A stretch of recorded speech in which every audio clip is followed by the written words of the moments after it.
honest around here. Them sharks coming for him, though, bro. You know what I'm saying? They not being too favorable to LeBron no more on some of these networks, man. Nah, the tide gonna change. That thing crazy. It's changing already. It's gonna be bad. You gonna eat your food, Eli? You gonna eat? Yeah. It's in the refrigerator. You have to put it in the microwave.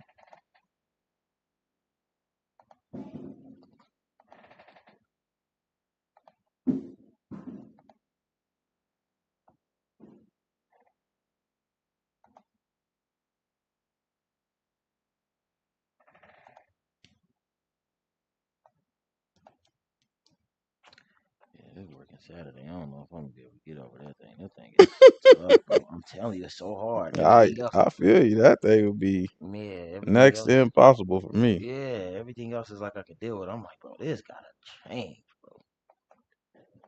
I don't know, cause we it's like the workload is cracking, and for them to not operate on some days, I'm like, bro, look, is there any way y'all can just like give me a Sunday, the day that no one works to work, and in exchange give me Saturday? Yeah, buddy. Talk to you about that thing too. Like, look, I heard you talk about how Sunday y'all gotta come back for the misses and the work that's not done, and people hate coming in on Sunday. Out of Pappy. I was like, you give me that, you know what I'm saying? Take away Saturday, I got you. Sabbath peace. Sabbath peace. It's another opportunity for us to come together in here and learn of the word of truth as given to us by the Most High God. All honor goes to the Father through the Son, whose name is Yahushua. In him lies the only hope for salvation. We know that it is obtained by grace through faith, not of works, lest anyone should boast, and given freely as a gift to all who obey him. We understand that if you do not obey him, and it's made manifest or made obvious that you do not believe. In this state, you should expect no good thing. However, anything that you do get, whether it be a gift of tongues, a gift of prophecy, or any supernatural experience that you may have, it can and it will be used against you in the day of judgment. With that said, peace to the saints that are in the room, to the saints that couldn't make it, to the saints watching in on the camera, to the saints in the chat, to the saints scattered around the world that we barely even know about. But no peace to the wicked. The only thing we say to them is repent that they might live. So last week we talked about Paul and we kind of finished out the book of Acts. And so we looked at how Paul, went to trial and he spoke to, some of the governors. He spoke to, we read about the week before how he spoke to Felix and how he spoke to King Agrippa last week. And then and Festus, he spoke to Festus, right? Festus made the connection, right? And then they sent him on to Rome. King Agrippa was like, yeah, he appealed to Caesar, so now you got to go to Rome. So then he went to Rome. You remember he got on the ship, and then the ship wrecked. And he told him, as long as y'all stay on the ship, y'all will save y'all life. And then they got off. He got bit by the viper and everything, shook the viper off, went into the fire. So after he landed, he started to talk to some of the Hebrews that was in town, and then spoke to the Gentiles as well, teaching the word. But during that time, what he's doing is he's writing letters, right? So he's writing letters back to all the places that we read about him visiting or hearing about. He's writing letters back to those people to kind of answer questions from them or to just give them some encouragement. So what we're about to do now is we're going to start in the book of Philippians, and we're going to finish through all of the letters that Paul wrote while he was in Rome, right? This is Philippians chapter 1, verse 1. One thing you got to pay attention to when you read all these letters, you got to pay attention to who it's written to. Because if we ever see a letter that's written to a Christian, a Muslim, a Jewish person, right, then that's what we want to make note of that if we see that. But if we see it's written to disciples and saints, then that makes sense to us. This is Philippians chapter 1, verse 1.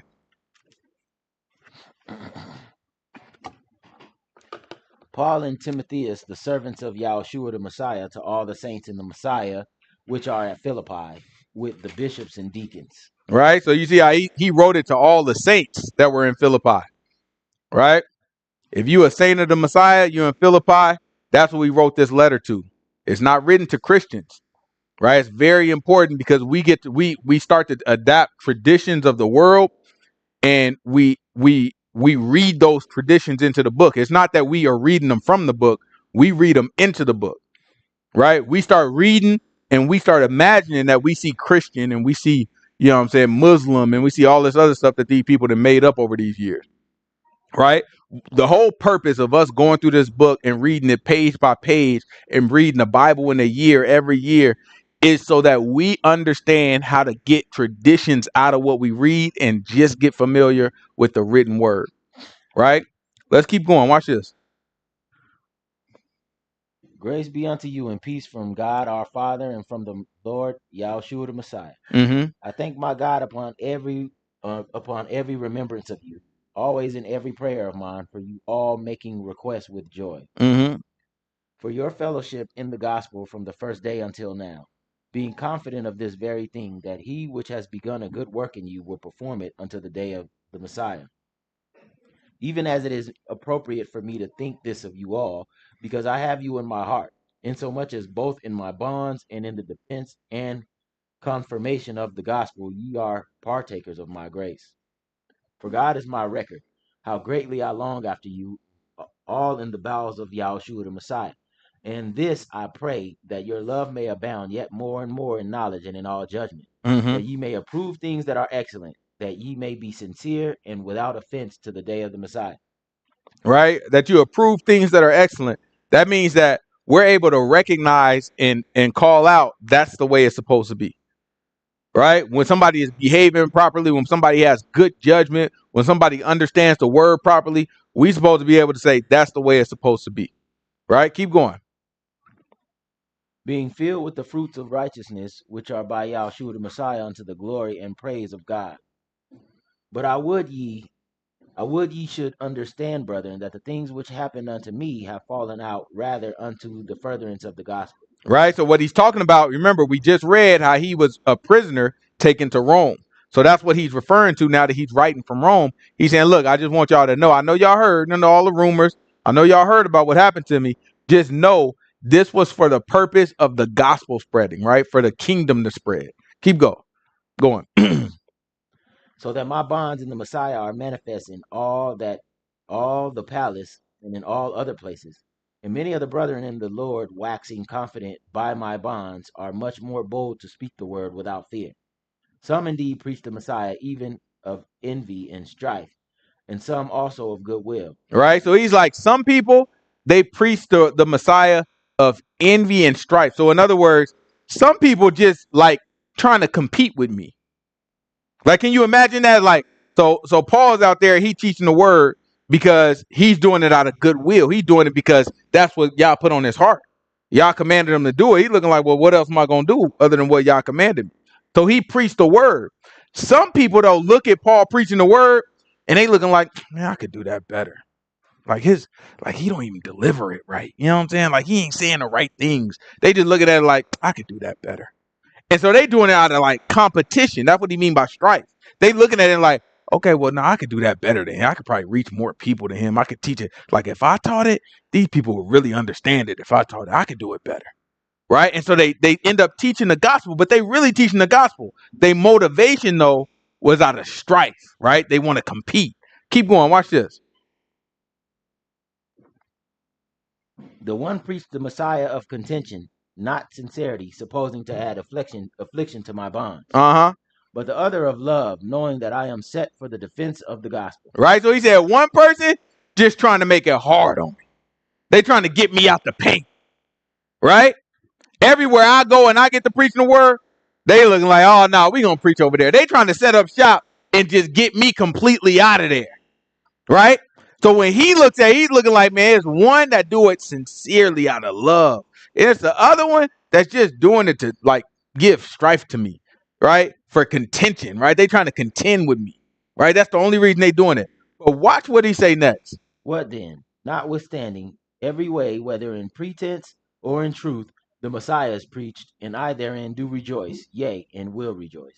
So he look at it like, at the end of the day, if you're preaching the truth, whether you doing it pretending or whether you doing it with sincerity, right?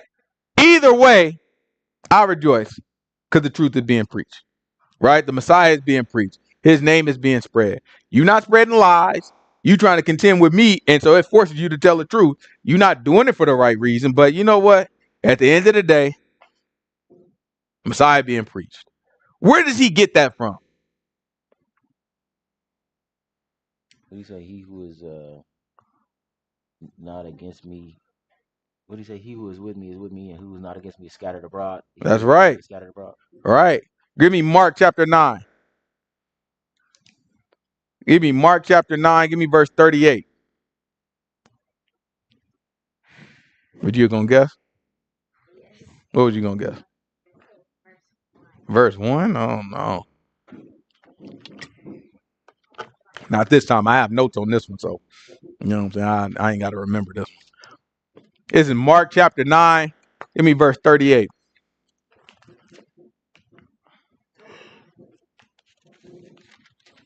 I ain't gonna be able to sleep, bro. All through the night they about to be having it. Yeah. You know what I'm saying? All through the night. But Yahushua said, "Forbid him not, for there is no man which shall do a miracle in my name that can lightly speak evil of me." Right? So go back up. What verse is that? John answered him, 39. That's 39. Give me verse 38. And John answered him, saying, Master, we saw one casting out devils in thy name, and he does not follow us. Right? So they went to the Messiah, and they looking like, man, there's some joker out there. He casting out demons, and he's saying it in your name. He said, in the name of Yahushua, the Messiah, come out of him. Right? They looking like, but he not part of our crew. You don't teach him. We've never met the man, but he's out there casting out demons in your name. So, of course, when you look at that, you looking like, man, he's a fraud. He's not from where we from. He didn't learn from my mans. He didn't learn from my master. He just saw us doing something, and he just doing it. He repeating what we saying. But watch what Yahushua said. And he follows not us, and we forbade him because he does not follow us. We told him, hey, cut that out. Only the people that follow the Messiah can do that.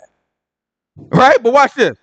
And Yahushua said, Forbid him not, for there is no man which shall do a miracle in my name that can lightly speak evil of me. Mm-hmm. For he that is not against us is on our part. For whosoever shall give you a cup of water or drink in my name, because you belong to the Messiah, verily I say unto you, he shall not lose his reward. And whosoever shall offend one of these little ones that believe in me, it is better for him that a millstone were hanged about his neck and he were cast into the sea. Mm-hmm. And if thy hand offend thee, cut it off. It is better for thee to enter into life maimed than having two hands to go to hell. Right. So fire that never shall be quenched. So he's looking at it and he's telling them, whoever is not against us is for us. What does that mean? All he's saying is, if they're not doing something that's stopping our goal, then we shouldn't be paying attention to it. Right? There's no reason for us to even lose no sleep about it. So that's what Paul is trying to say here. He look, I know these boys are doing it for the wrong reason. They out there, but you know what, at the end of the day, they preaching the word, which is exactly what I'm trying to do. So now it's two people preaching the word instead of just one. So he said, for that, I praise Yah. Because he learned from Yahushua, look, man, if they ain't against us, then they got to be for us. That's not necessarily absolute, but it's basically, you're for me until you show you're against me. I'm not about to sit here and bother and guess like, man, he might be trying to, this thing, it might be a trick. He might be. No. When you display behavior that's contrary to the book, now you're against me. Until then, I'm focused on something else. I don't have time for that foolishness. Right? But where did Yahushua get it from? Grab Numbers. This is Numbers chapter. No. 11. This is Numbers chapter 11, verse.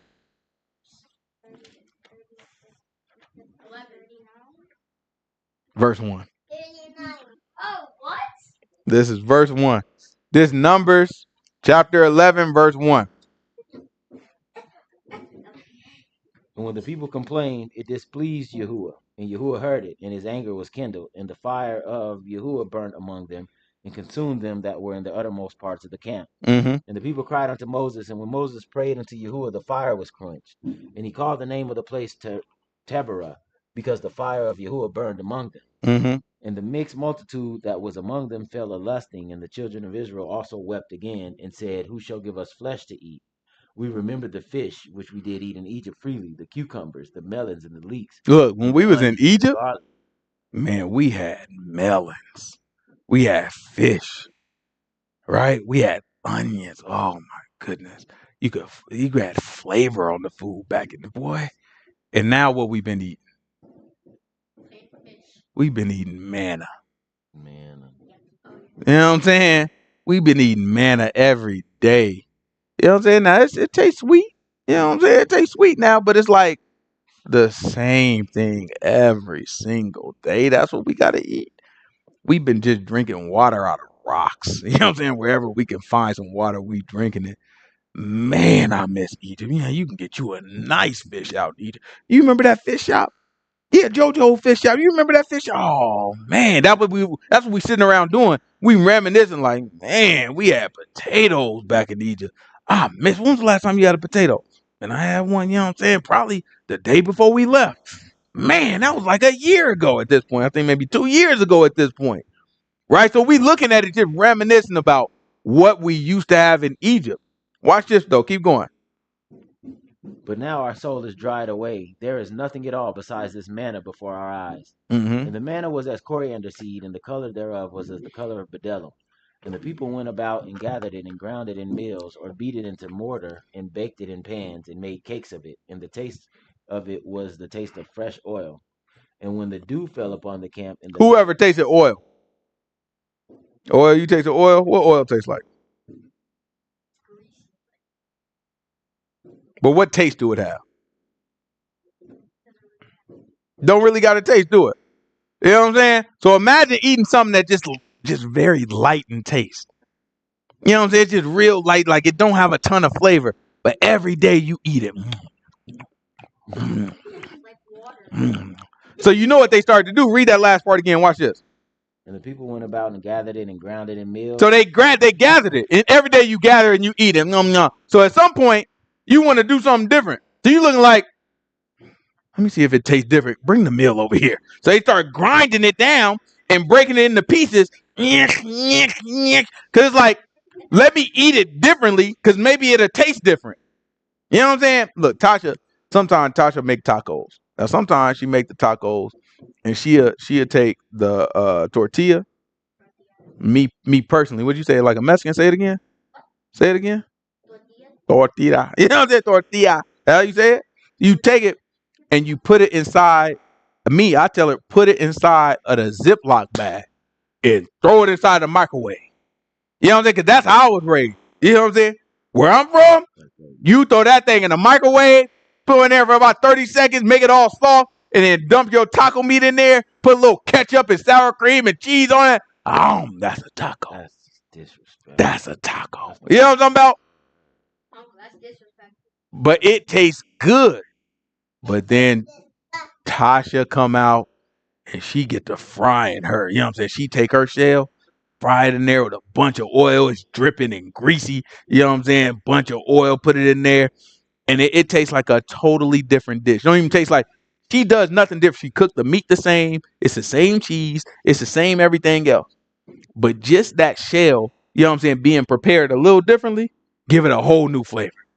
So you got to imagine when we in there, we looking like, bring me the darn meal. You know what I'm saying? Let me see if I break this thing down and grind it down into something. Let's see if we could just, you know what I'm saying, like, see if we can prepare it differently.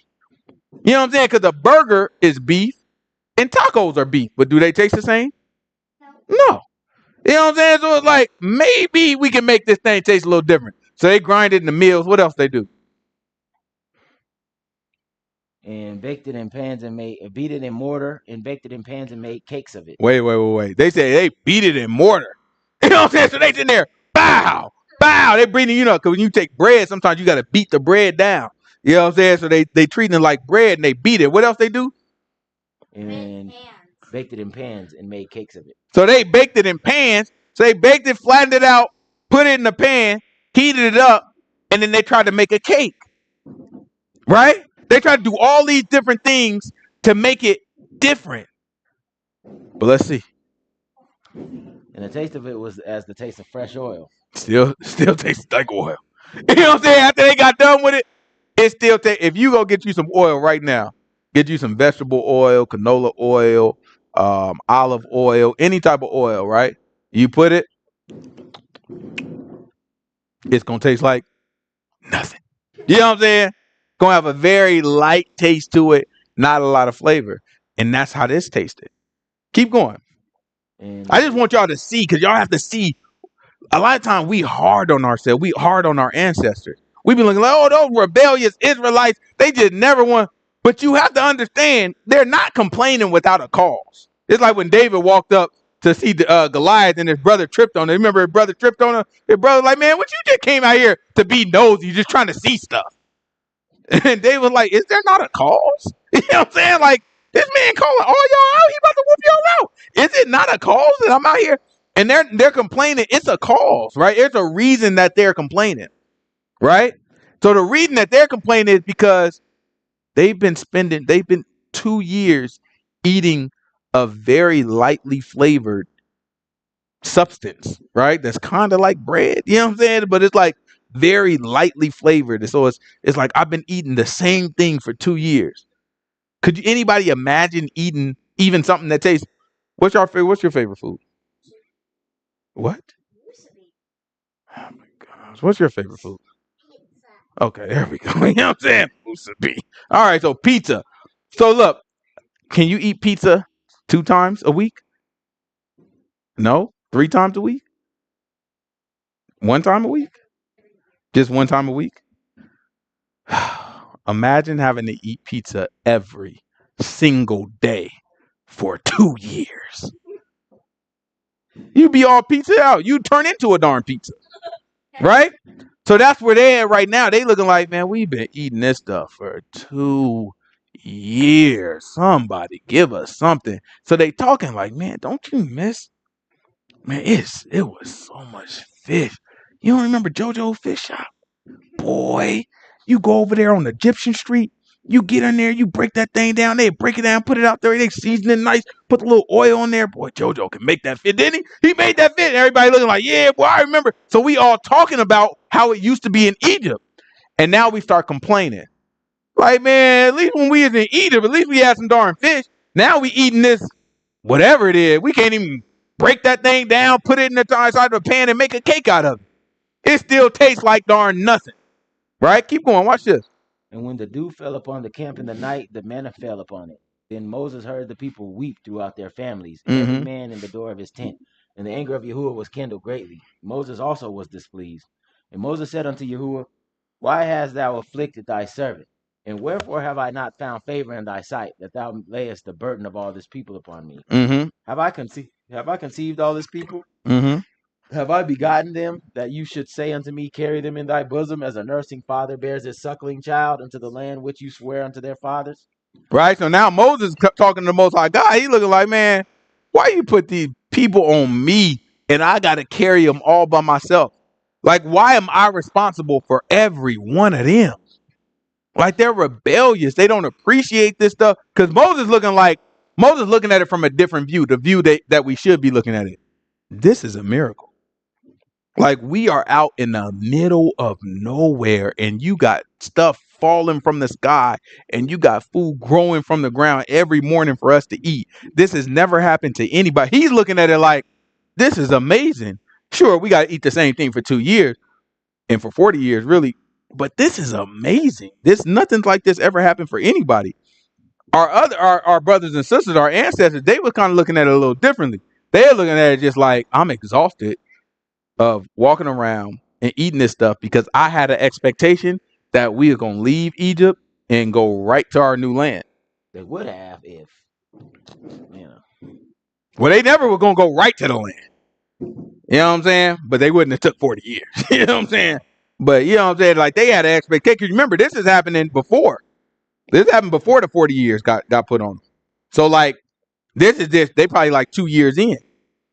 And now they looking like, okay, well, what's next, right? They were thinking that maybe in 30 days we'd be in our new land, right? But that's not the case. So their expectations was off. Moses, he gets to interact with God, so he has more of a he can adapt his expectations to a conversation with the Most High God. They don't. So they got to rely on Moses. They just got to trust the process. But trust the process can be hard when you don't understand, when you don't know what's coming. So that's what Yah is teaching us right now. He's teaching us how to trust the process even when you don't know what's happening. Right? Just trust him. Just trust him. But they hadn't learned that yet. So keep going. Watch this. Moses mad. Why do you put all these people on me? Right? Keep going. Where should I have flesh to give unto all this people? For they weep unto me, saying, Give us flesh that we may eat. Mm-hmm. I am not able to bear all this people alone, because it is too heavy for me. And if you deal thus with me, kill me, I pray thee, out of hand, if I have found favor in thy sight, and let me not see my wretchedness. Right? So Moses looking like they too much. These people are too much. It's too many of them. I can't handle it by myself. He's like, and then Moses told the Most High God, if I got to keep handling all these people by myself, I'm telling you, I can't do it. Just kill me. Just put me out my misery now, because it's too much for me. Right? These are too many people. I cannot deal with all this by myself. So watch how y'all respond. And Yahuwah said unto Moses, Gather unto me 70 men of the elders of Israel, whom you know to be elders of the people, and officers over them, and bring them unto the tabernacle of the congregation, that they may stand there with thee. How many men? 70. He told them, go get you 70 men. Moses like, it's too much for me.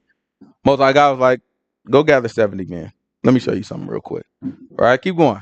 And I will come down and talk with thee there, and I will take of the spirit which is upon thee, and will put it upon them, and they shall bear the burden of this people with thee, that you bear it not thyself alone. Mm-hmm. And say unto the people, Sanctify yourselves against tomorrow, and ye shall eat flesh. For ye have wept in the ears of Yahuwah, saying, Who shall give us flesh to eat? For it was well with us in Egypt. Therefore Yahuwah will give you flesh, and ye shall eat. Ye shall not eat 1 day, nor 2 days, nor 5 days, neither 10 days, nor 20 days, but even a whole month, until it come out of your nostrils, and it will be loathsome unto you, because that ye have despised Yahuwah which is among you, and have wept before him, saying, Why came we forth out of Egypt? Mm-hmm. And Moses said, The people among whom I am are 600,000 footmen, and you have said, I will give them flesh, that they may eat a whole month. Shall the flocks of the herds be slain for them to suffice them? Or shall all the fish of the sea be gathered together for them to suffice them? Right. So with Moses kind of doubting right now. He's like, hold on. Because Moses looking at it like this is more work that's about to be put on me. Right. So he's looking like, whoa. What you trying to say is they're about to eat meat. Right. You're telling me that they're about to eat meat, and they're about to eat meat not a day or a week or a month. You know what I'm saying? Like, we about to be eating meat until we tired of it. It's basically what you tell him. So he's looking like, okay, so what does that mean? Because remember, we got a whole bunch of animals, right? We got all types of sheep and ox and all this stuff that we got coming along with us, but we haven't been killing our animals to eat it, right? So now Moses is looking like, okay, so what you really trying to tell me is we're going to have to kill all these animals, which is a lot of work. That means somebody got to slaughter all these animals and pull them together and all this. And he just told us that the only way you can slaughter an animal, one of the animals of the herd, is you got to bring that animal to the priest. So now the priest got to set up, and Moses going to have to organize all this stuff and make sure everything run clean. And he looking like, okay, more work. Then he asked another question. He was like, or what? We going to have to walk over to the water, and we going to have to fish until we get enough fish for all these people? He looking like, man, this is a lot. This is a lot. Watch what y'all say. Yahuwah said unto Moses, Is Yahuwah hand waxed short? You shall see now whether my word shall come to pass unto thee or not. And Moses went out and told the people the words of Yahuwah, and gathered 70 men of the elders of the people, and set them round about the tabernacle. Mm-hmm. And Yahuwah came down in a cloud, and spake unto him, and took of the spirit that was upon him, and gave it unto the 70 elders. And it came to pass that when the spirit rested upon them, they prophesied and did not cease. Right? So look, the spirit that was on Moses, it got taken and it got spread out amongst the 70. Right? So first of all, you have to understand Moses, right? Remember, Moses started this thing off with, I can't speak. You know what I'm saying? Why don't you send somebody else to speak? You know what I'm saying? Most High God got a little frustrated. Was like, all right, I'm go meet Aaron. He gonna meet you in the darn desert, boy. Right? So now Aaron got some of the glory that the Most High God was gonna put on Moses. Now Moses did something similar. He looking like, man, it's too many people. I can't handle all this, that, and other. Rightfully so, because remember, Well, you know what I'm saying? Remember when we read Jethro a couple chapters before, it said the same thing. Or maybe he did it in Exodus. He might have did it in Exodus. Yeah. Jethro said the exact same thing. He said, like, no, you need to kind of split this up between, you know what I'm saying, make judges and don't let them only bring the hard stuff to you. Right? So this is really Jethro's plan that the Most High God is implementing. Right? This is the plan that Jethro already suggested. And so he had them get 70 people, and he took the spirit from Moses, not all of it, but he took some of the spirit from Moses and spread it around those 70 people. Right? Watch what happened. So the people start prophesying after that. They got the spirit and they started to prophesy. What happened next? They start acting like Moses. All right, let's see. But there remained two of the men in the camp. The name of the one was Eldad, and the name of the other Medad. And the spirit rested upon them, and they were of them that were written, but went not out into the tabernacle, and they prophesied in the camp. Mm-hmm. And there ran a young man and told Moses, and said, Eldad and Medad do prophesy in the camp. And Yahushua, the son of Nun, the servant of Moses, one of his young men, answered and said, My Lord Moses, forbid them. And Moses said unto him, That sound Fearest thou familiar? for my sake? Right? Y'all remember when Yahushua was walking around with the disciples like, man, somebody out there casting out demons in your name, but they don't even follow us. They ain't even with us. So we forbade them. We told them stop. And Yahushua was like, what'd you tell him stop for? If he's not against us, he's for us. Right? So now with Moses, 70 people got the spirit. Then there's two extra people that wasn't in that 70 that was chosen. Two extra people that look like they acting like they got the spirit and they prophesying and all that. And so then Yahushua, the son of Nun, looked at him and was looking like, hold on, Moses. You know what I'm saying? We need to have them boys stop. And then he told Moses, and watch what happened. And Moses said unto him, Enviest thou for my sake? I wish to God that all Yahuwah's people were prophets, and that Yahuwah would put his spirit upon them. And Moses got him into the camp, he and the elders of Israel. And there went forth a wind from Yahuwah, and brought quails from the sea, and let them fall by the camp, as it were a day's journey on this side, and as it were a day's journey on the other side. Right? Round So about the camp. So we look at this and we see that Moses wasn't bothered by two additional people prophesying. In fact, like it didn't make Moses jealous. It didn't make Moses say, no, only I can be the prophet, or only the people that I choose can be the prophet. Right? Moses looked at it and said, man, look, I prefer that everybody prophesied in the name of Yah. Right? And it's the same thing that Paul is having to make himself do as well. Right? Let's go back to Philippians. Right? That's why Paul is saying, look, some of these boys, they preaching Yahushua not because they're sincere, but I think they preaching it just because they trying to contend with me. They trying to get me out the paint. They trying to compete with me. Right? But whether they preaching it out of sincerity or out of pretense, in other words, they're pretending. Right? Either way, I praise Yah because the word is being preached. Right? And that's the same perspective that we got from Moses, which carried on to Yahushua when he was in the flesh. Right? Is that if they're not against us, then they're for us, period. If they haven't shown behavior that is directly against the word, don't stress yourself out chasing stuff that's not. Listen, people will show themselves. It will happen. You don't have to stress yourself out trying to make everybody believe that this guy is not telling the truth. No, he either ain't telling the truth or he is, period. And if he telling the truth and he ain't saying nothing wrong, that's all right. Like I be sitting all the time with these pals. I be like, technically he ain't saying nothing wrong. But I just be knowing they liars. You know what I'm saying? But I be knowing it. I know that they lie, but they just slick in how they say it. Guess what? I'm not about to be jumping online, breaking down all their sermons, trying to point out the errors in all their sermons. Like, nah, we're not doing that. You know what I'm saying? What we gonna do is we gonna focus on the word being preached. You know what I'm saying? If these people say something wrong and it get brought to my attention, then we'll call it wrong. Right? This is Philippians chapter 1, verse what, 18? It's Philippians chapter 1, verse 19. Watch what the book say. For I know that this shall turn to my salvation through your prayer and the supply of the Spirit of Yahushua, of the Messiah, according to my earnest expectation and my hope, that in nothing I shall be ashamed, Mm-hmm. but that with all boldness as always, so now also the Messiah shall be magnified in my body, whether it be by life or by death. For to me to live in the Messiah and to die is gain. But if I live in the flesh, that is the fruit of my labor, yet what I shall choose I wot not. For I am in a strait betwixt two, having a desire to depart and to be with the Messiah, which is far better. Right? So notice what he's saying. He's saying, look, I am in a tough position, right? Because I'm so comfortable with my faith right now. I'm good. And so it's like, read it again. Watch this.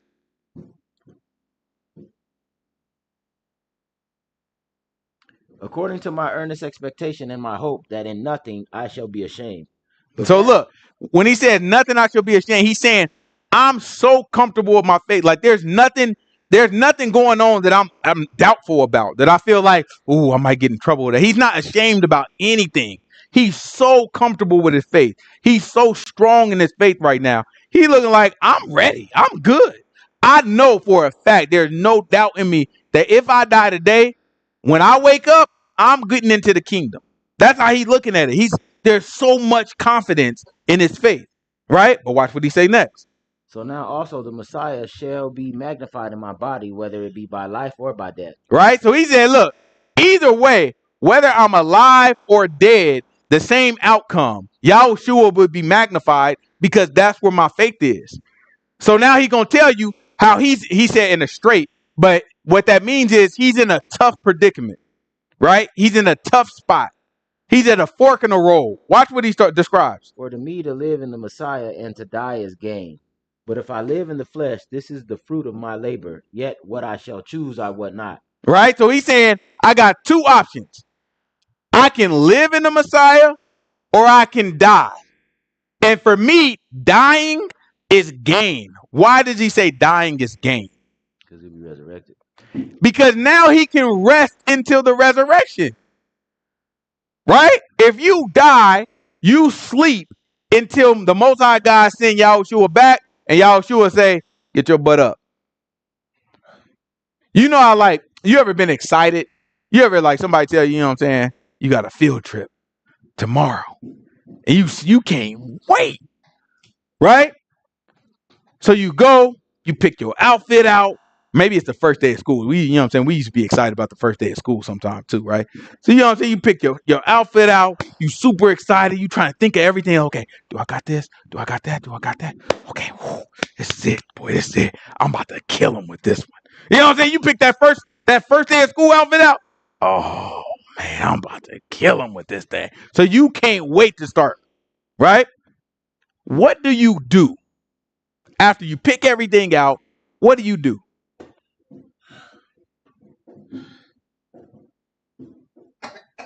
Don't you go to sleep? You go to sleep because you know going to sleep gonna make the day come when? It's gonna make it go faster. Right? When you go to sleep, you get it's like fast forward. You know how you watching, you streaming? You know what I'm saying? Back in my day, we had VHS. Y'all wouldn't know nothing about that. You know what I'm saying? You had VHS. You press the fast forward button, and it didn't just like right now when you press fast forward, like you press it and it skip ahead 10 seconds. You know what I'm saying? Do stuff like that, right? Now with VHS, like you can see it.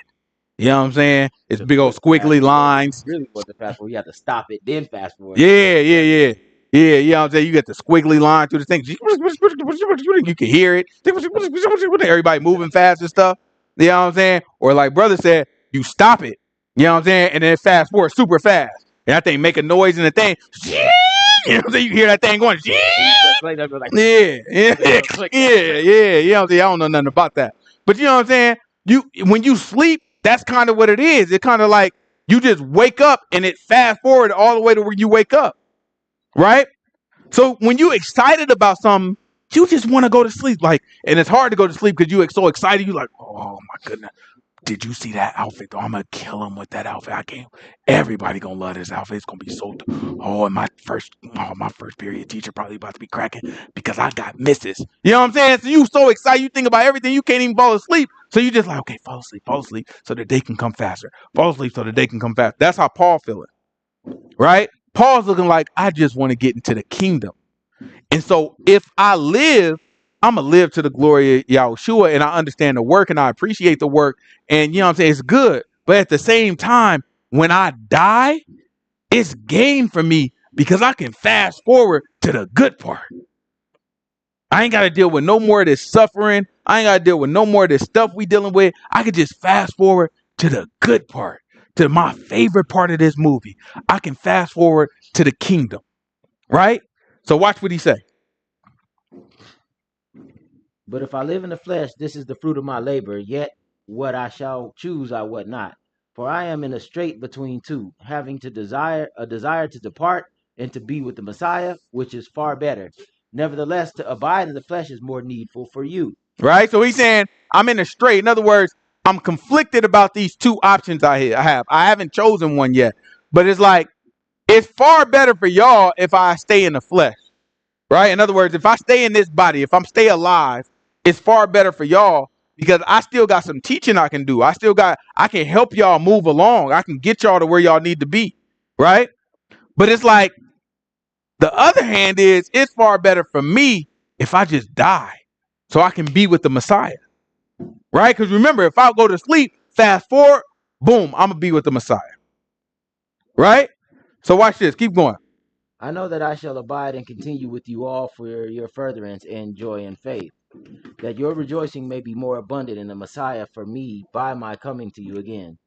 Only let your conversation be as it becometh the gospel of the Messiah, that whether I come and see you or else be absent, I may hear of your affairs, that ye stand fast in one spirit with one mind, striving together for the faith of the gospel, and in nothing terrified by your adversaries, which is to them an evident token of perdition, but to you of salvation, and that of God. For unto you it is given in the behalf of the Messiah, not only to believe on him, but also to suffer for his sake, having the same conflict which ye saw in me, and now here to be in me. Right? So now he's saying, I want y'all to like suffer in the faith. And I want you to have the exact same conflict that I have. So in other words, I want y'all to be asking yourselves like, man, is it my time to go so I can fast forward and get to the kingdom? Or do I need to spend more time in my body alive so that I can help my brothers and sisters around me? Those are the choices. That's the conflict that he has, right? Keep going. Watch this.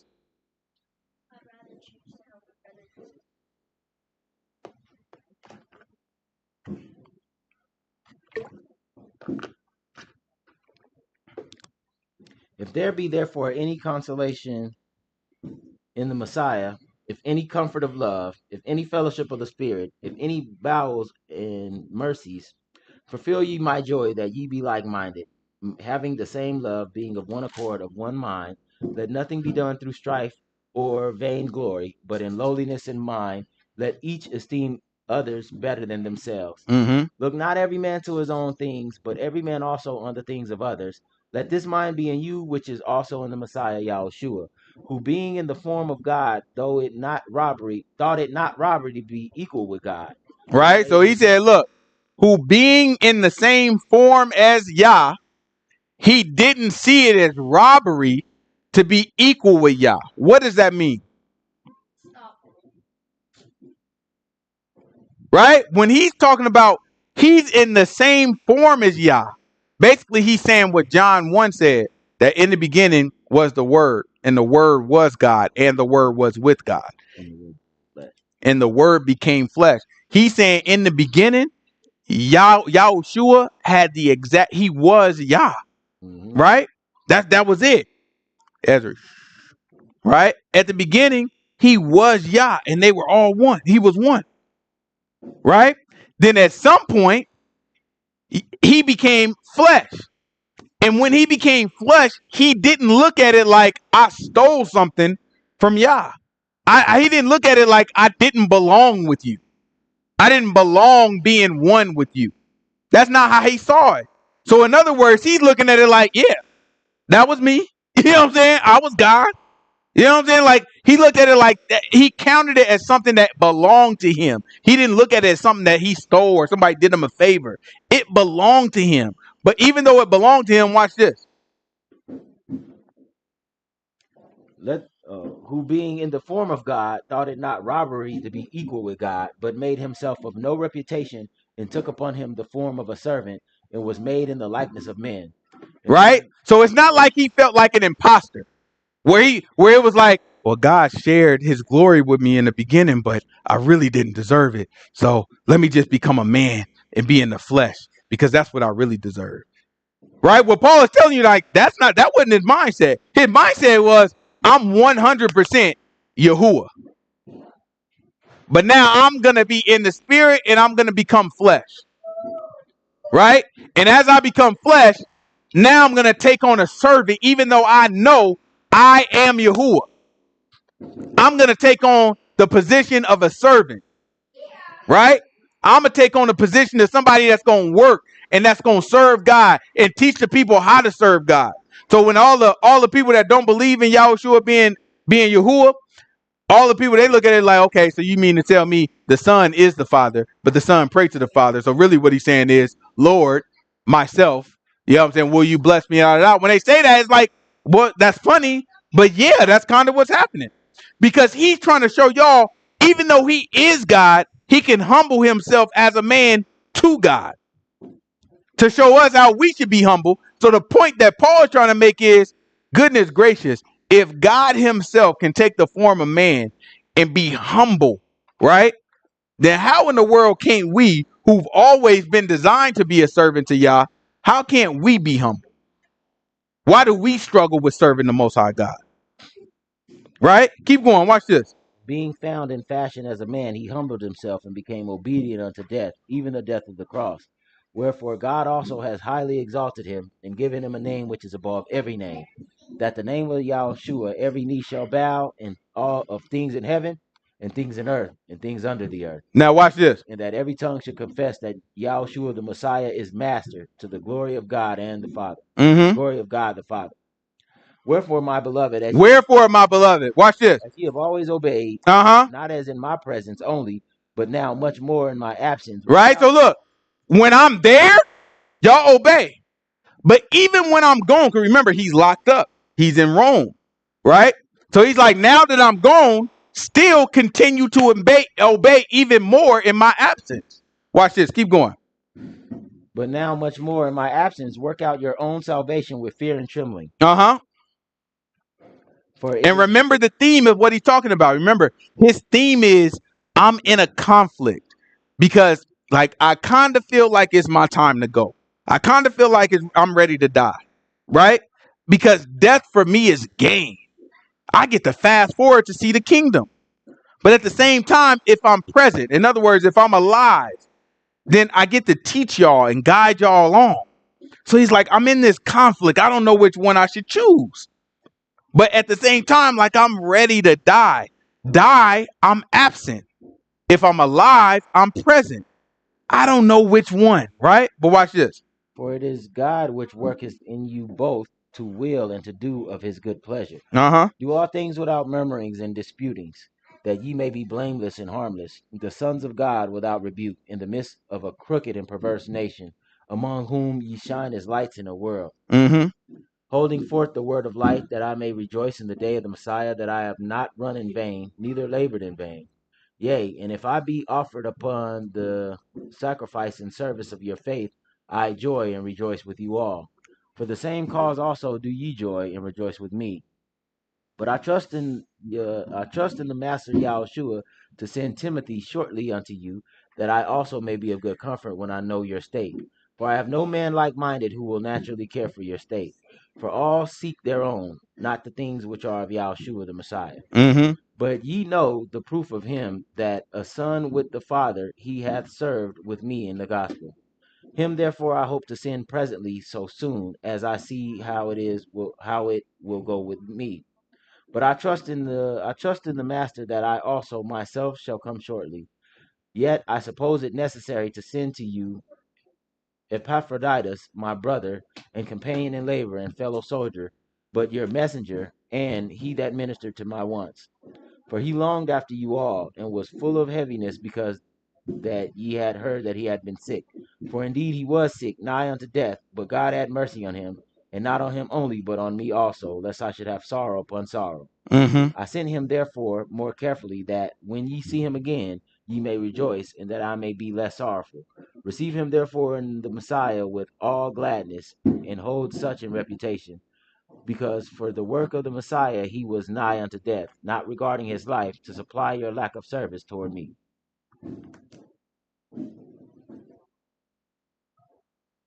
This chapter 2, There's 3 now. chapter 3. Chapter 3, start at verse 1. Yeah, we can start at verse 1. That's Finally, fine. my brethren, rejoice in the master. To write the same things to you, to me indeed is not grievous, but for you it is safe. Beware of dogs, beware of Oh, evil we got some workers. questions. Hold on, let me see. What is the meaning? Yeah, so that's what we were talking. So they asked him, what's the meaning to be absent from the body and be present with Yahuah? We just talked about the meaning, right? To be absent, he's saying is to be dead, right? So if I'm present, I'm alive here with y'all. That's the conflict that he's been talking about, right? The theme hasn't changed, right? I'm talking about a conflict. I gotta choose between the two. Like, I know on one hand, I could be dead, and that's a gift to me, right? That's a gain, right? If I die because I'm so confident, I have zero. Remember in chapter 1, he said, I have zero to be ashamed about, right? Go to that verse. What verse is it? Be absent from the present, absent and present.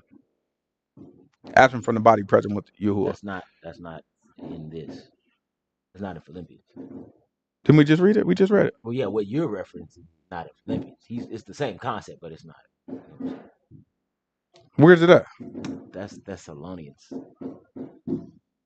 You Go back. understand? Go back to verse. So here he's saying I would rather be dead because it's better, because I'll be able to see the Messiah. I'll be resurrected. Yeah. Go back to verse. It's probably verse 21. in chapter 1, right? Yeah. Is this chapter 1, verse 21? Watch the book say. For to me to live in the Messiah and to die is gain. Uh-huh. But I live in the flesh.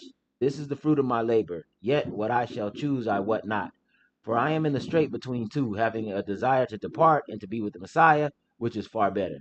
Nevertheless, to abide in the flesh is more needful for you. Right. So he said, desire to depart. In other words, talking about die, right, and be with the Messiah, which is far better.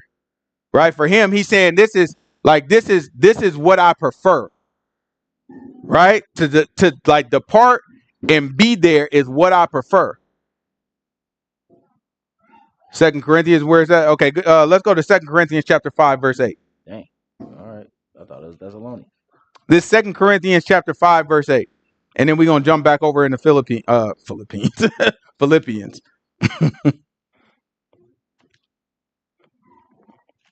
Matter of fact, give me 2 Corinthians chapter 5. Give me about verse 4. I might want verse 1, but let's see.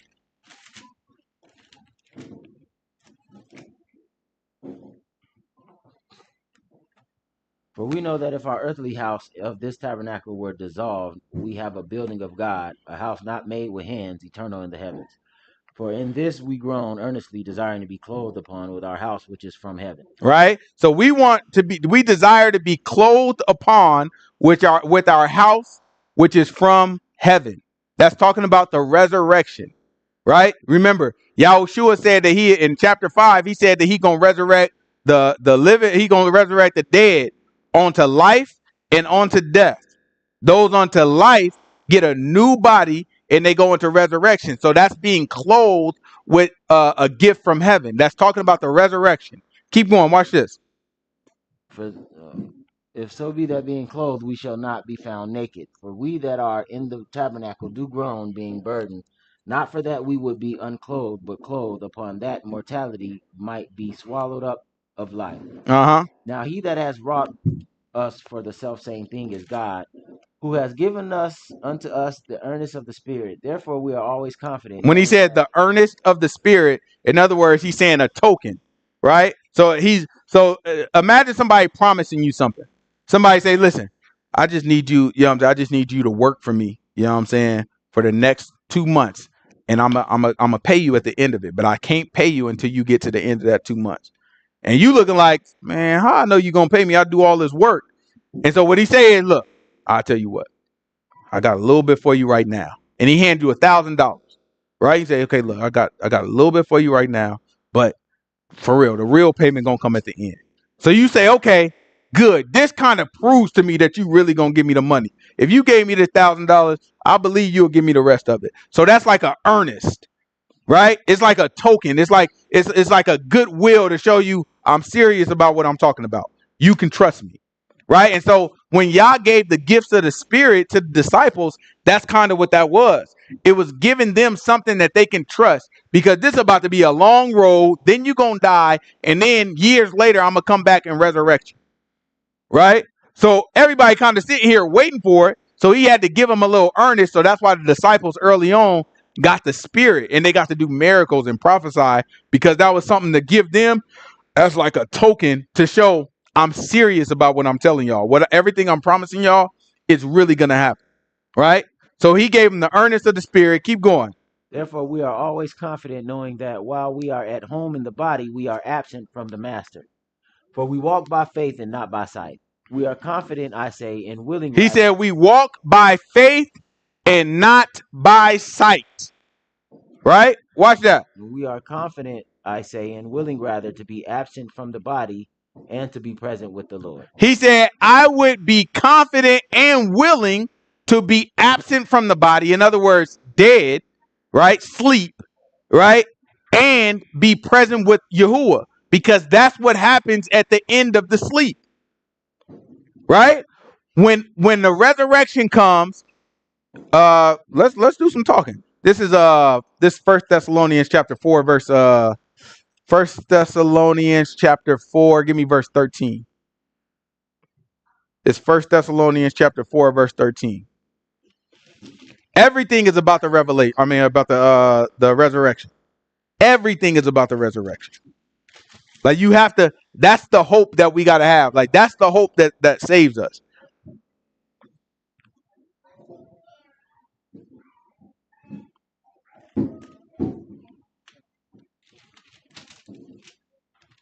This is 1 Thessalonians chapter 4 verse 1. I'm sorry, verse 13. But I would not have you ignorant, brethren, concerning them which are asleep. Those who are what? Sleep. They're asleep, right? But they're talking about death. You remember Yahushua was talking about, we don't have to get it, but in John, I think it's the 12th chapter. It might be 11, but maybe John, the 11th chapter. Yahushua talk about Lazarus, and he said Lazarus is asleep. And they looking like, all right, well, if he's asleep, then it's all good. Because remember, Yahushua told me he's sick. And he is like, well, look, not sleep for real. He's really dead, but for your sake, yada, yada, yada, right? So Yahushua sees it as sleep, because he knows I'm going to wake you back up. So that's the same language that Paul is using here. He's saying, look, I'm not going to hide from you the mystery of people that are asleep. Watch this. That ye sorrow not, even as others which have no hope. For if we believe that Yahushua died and rose again, even so them also which sleep in the Messiah will God bring with him. Right? For this we say unto you by the word of Yahuah, that we which are alive and remain unto the coming of the Lord shall not prevent them which are asleep. For the Lord himself shall descend from heaven with a shout, and with the voice of an archangel, and with the trump of God, and the dead and the Messiah shall rise first. So the dead in the Messiah shall rise first. Those are the people who he described as sleep. So the people who are asleep are really dead in the Messiah, and then he's going to resurrect them. So this is what Paul's talking about. Let's go back to 1 Corinthians chapter 5, then we're going back to Philippians 3. Right? This is what Paul is talking about. Paul is saying, listen, we are confident and willing to be absent from the body and be present with Yahuah, because he's telling them in 1 Thessalonians that the people who are asleep, in other words, that are absent from the body, are going to be resurrected first, and they're going to come with Yahuah, with the trumpet. They're going to appear in the sky, and anybody who's living at that time is not going to prevent them. In other words, they're going to go first, and then anybody who's in the Messiah that's living goes next. But the first people that's going to go and be resurrected are going to be the ones that are dead. In other words, sleep in the Messiah. So he's saying, I'm in a conflict. I don't know if I'd rather be asleep or dead and away from my body, and therefore with Yahuah, because I know it's going to be a fast forward to the point where Yahushua come back and raise me up and I'm with him. Right? So he's saying, I don't know what I prefer. Do I want to keep toiling and dealing with time now, or do I want to fast forward to the point where I'm getting woken up by the Messiah and I'm by his side and we're taking over the world and bringing in the new world, bringing in the 1,000-year reign, bringing in the new heaven and the new earth, right? This is where we at? 1 Corinthians chapter 5 verse what? 8. It's 1 Corinthians chapter 5 verse 8. Watch the book say. We are confident, I say, and willing rather, to be absent from the body and to be present with the Lord. Wherefore we labor that, whether present or absent, we may be accepted of him. For we must all appear before the judgment seat of the Messiah, that everyone may receive the things done in his body according to that he has done, whether it be good or bad. This is Philippians chapter 3. Give me verse 1.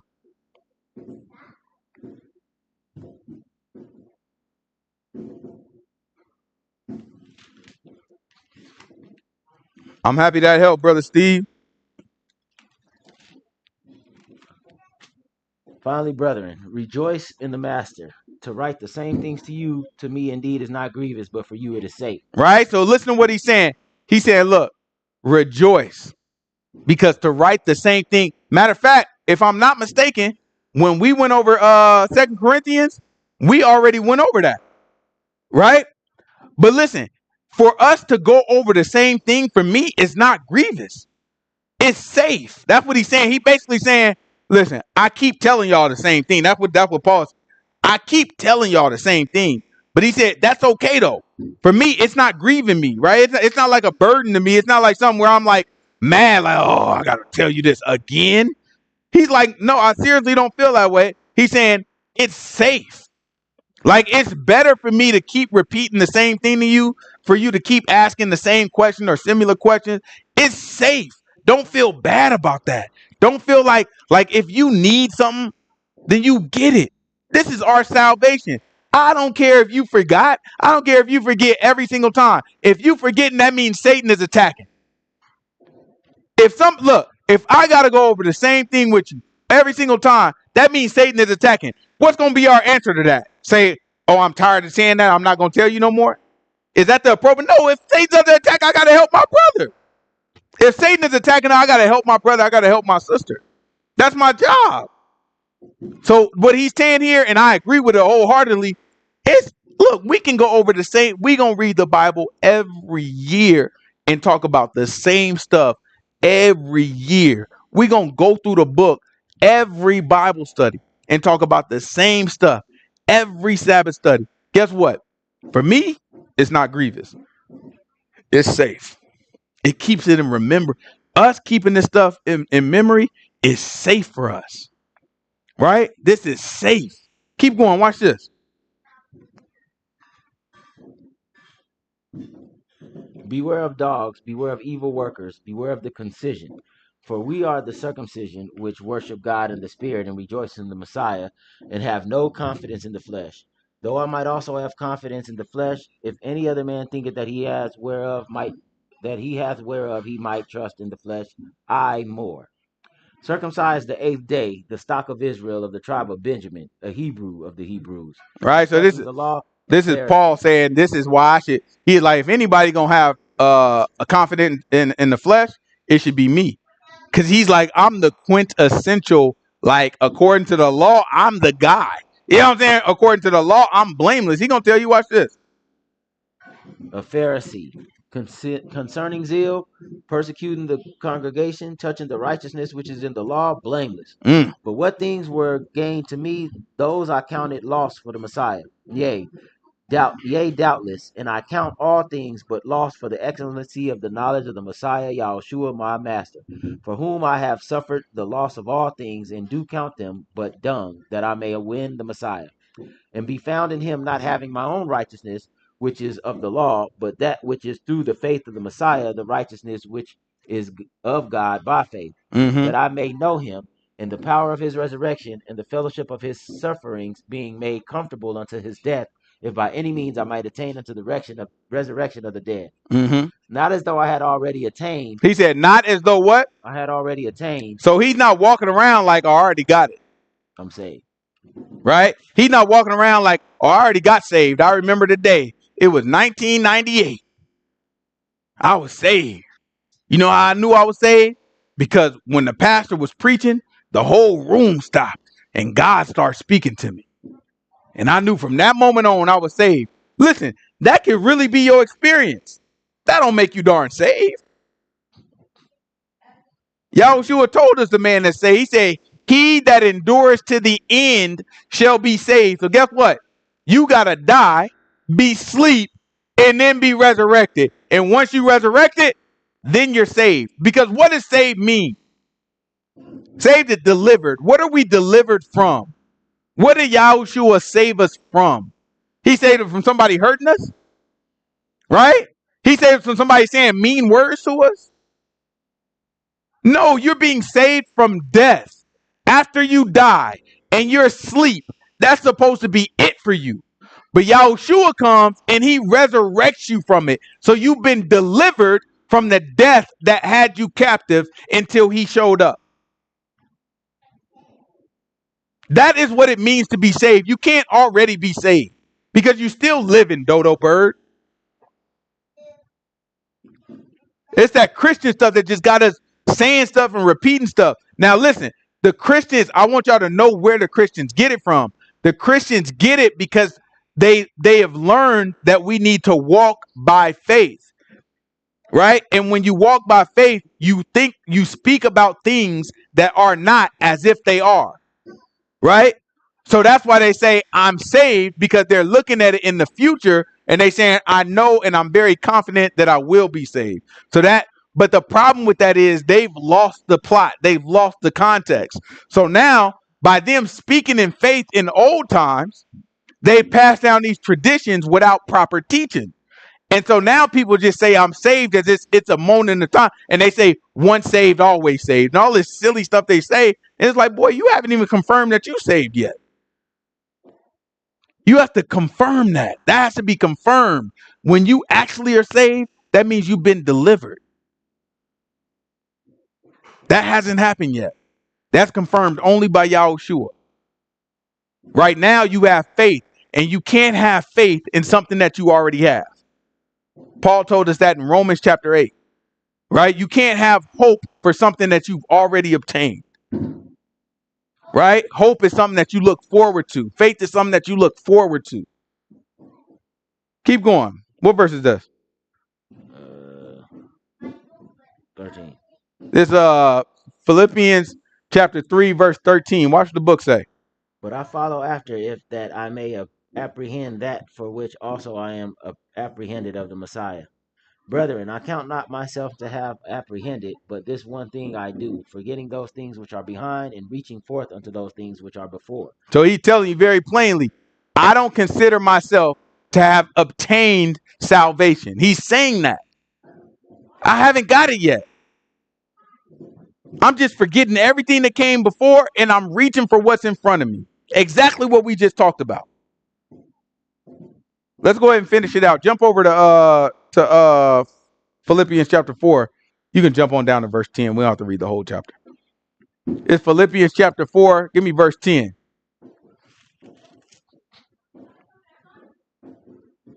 But I rejoice in the Master greatly, that now at the last your care of me has flourished again, wherein you were also careful, but you lacked opportunity. Mm-hmm. Not that I speak in respect of want, for I have learned in whatsoever state I am therewith to be content. He said to be what? Content. This is why I wanted to go to this one. This world will try to teach us being content is something wrong with it. Right? They look at content as a lack of motivation. You know what I'm saying? They look at content and they'll call it complacent. They say, man, you should always want more. You should always be striving to do more and do better for yourself. You should always be looking to get more and get more. That's the mindset that this greedy world puts on us, and they call that the right mindset. That's a sickness. It's a sickness if you feel like every time you get what you wanted, now you gotta want more. It's a sickness. And don't let anybody put that in your brain that that's how you should be living. That you should always want more, always trying to get more. No, you should always be trying to give more. Right? Your brain has to be positioned, because otherwise that stuff will drive you crazy. You'll find yourself in this constant loop of never being satisfied because you trained yourself not to be satisfied. No, godliness comes with contentment. That's why he said, I've learned no matter what state I'm in to be content. Right? Watch this. I know both how to be abased and I know how to abound. Everywhere and in all things I am instructed both to be full and to be hungry, both to abound and to suffer need. I can do all things through the Messiah which strengthen me. I can do what? All things through the Messiah which strengthen me. Right? That has to be our mindset. Whatever situation we in, well, that's all right. This is what the Most High God gave us. I'm content. I can do all things through the Messiah that strengthens me. And that's all things, including turn away from sin. Like, if it's possible, stop sinning, and how come? How you can't stop sinning? He said, I can do all things in Yahushua, who's in the Messiah who strengthened me. Yeah. How does that work out? Like, how do the two things work together? Somebody don't believe it. You either think it's impossible to stop sinning, or you think you can do all things, but you can't believe both. It's impossible. Right? Go to Philemon. What? The book of Philemon. It's that little one. Oh, Philemon. Philemon. What's wrong with you? Philemon. That's how you pronounce it, but you know. Yeah, okay.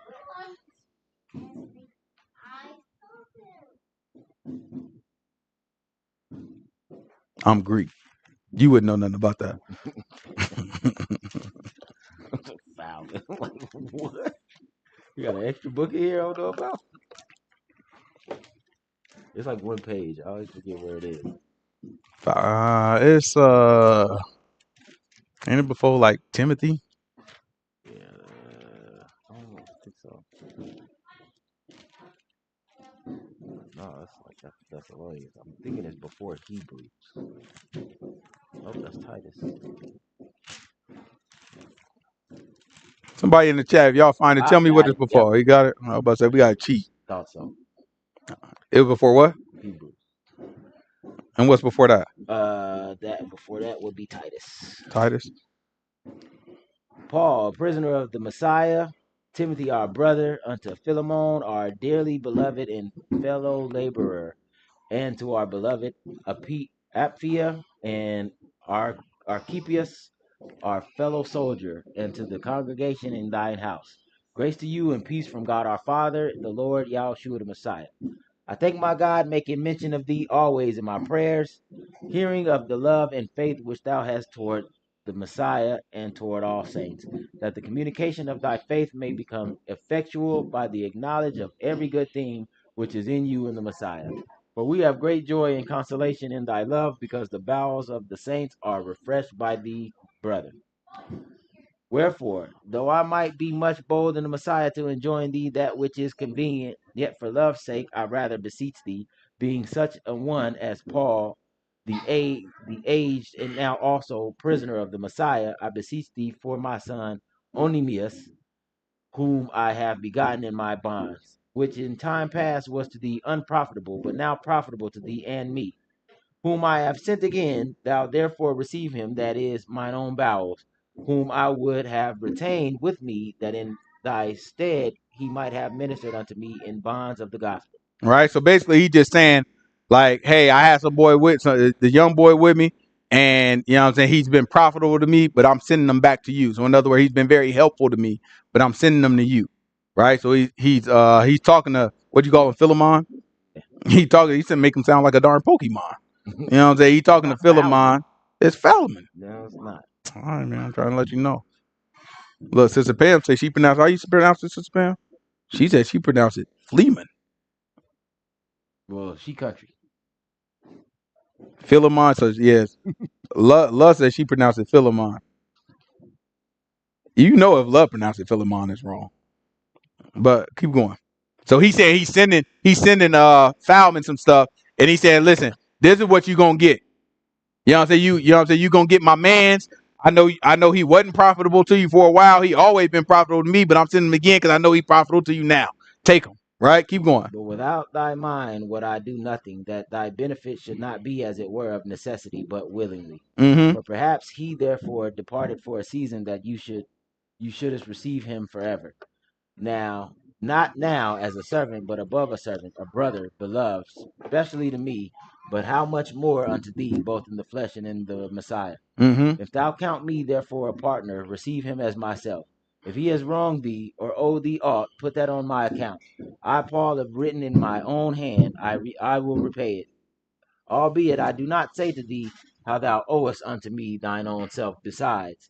Yea, brother, let me have joy of thee in the Messiah. Refresh my bowels in the Master. Having confidence in thy obedience, I wrote unto thee, knowing that thou wilt also do more than I say. But withal, prepare me also a lodging, for I trust that through your prayers I shall be given unto you. There salute thee Epaphras, my fellow prisoner in the Messiah, Marcus, Aristarchus, Demas, Lucas, my fellow laborers. The grace of our Master Yahushua the Messiah be with you in spirit. Amen. All right. So now I just wanted to get that one out the way. I don't want to, that's more like a personal letter. You know what I'm saying? It's not a ton of teaching in there. It's more like a personal letter that we have in there. So I wanted to get that one out the way. So we covered it because it's a quick one.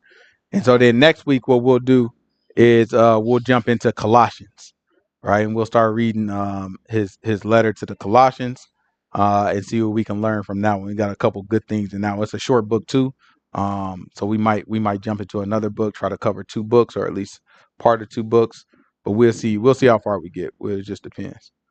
Colossians is deep, so we might spend a lot of time. You know what I'm saying? We'll see. Any questions?